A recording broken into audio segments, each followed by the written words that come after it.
మహేష్ గారు ఉన్నారండి? మహేషా? వారెవరండి? అదేమిటండి, వాడిని నేను ఇక్కడే ఈ ఇంట్లోనే కలుసుకున్నాను. ఓహోహోహో, మీరు చెప్పేది మా అన్నయ్య సంగత? మిమ్మల్ని రమ్మన్నాడా? అవునండి. అయితే గ్యారంటీగా ఉండడు. What this non sense? మాట అంటే మాట అన్నాడు. అదే వాడి ప్రత్యేకత. చెప్పిన పని చేయడు, చేసే పని చెప్పడు. అయితే ఎప్పుడు వస్తాడండి? ఎప్పుడైనా రావచ్చు, ఎప్పుడైనా పోవచ్చు. అయితే నాదో చిన్న రిక్వెస్ట్ అండి. మీ అన్నయ్య వచ్చే వరకు నేను ఇక్కడే కూర్చుంటాను. కూర్చోండి. చాలా థ్యాంక్స్ అండి. మీ పేరు? నా పేరా అండి? మధు. మరి మీ పేరేమిటో? మీకు రామ్ కలిస్తే నేనైపోతాను. మధురం. మధురం. మీ పేరు కూడా మీలాగే ఉందండి. మీరు మా అన్నయ్యకి ఫ్రెండ్ అండి?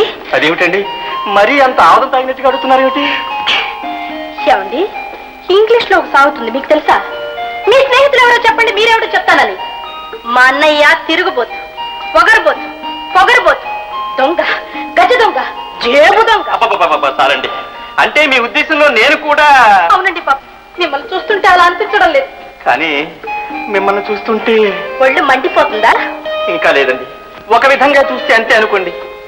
ప్రతిరోజు ఇక్కడికి రావాలని, మీ ఎదురుగా కూర్చోవాలని, ఇలాగే మిమ్మల్ని చూస్తూ మీరు చెప్పే మాటలు జరదా కిళ్ళిలాగా నెమరు వెయ్యాలని. జరదా వేసుకుంటే తల తిరుగుతుంది.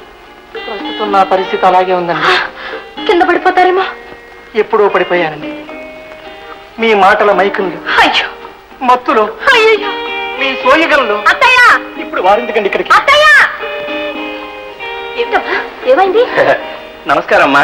ఎంతసేపు బాబు వచ్చి? ఇప్పుడేనమ్మా, మహేష్ కోసం వచ్చాను. పాపం వాడు ఇంట్లో లేడు. నేను అబద్ధం చెప్తున్నానా అని నేను అన్నానటండి. నేను తర్వాత వస్తానులేండి. ఎవరి కోసం? మీకోసం కాదు కాదు, మీ అన్నయ్య కోసం.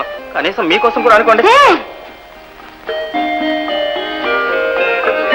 ఎందుకమ్మా పాప అబ్బాయిని అలా ఏడిపిస్తావు? ఏం లేదత్తయ్య, ఎంత మాత్రం నిలబడతాడని కాస్త కదిపి చూశాను.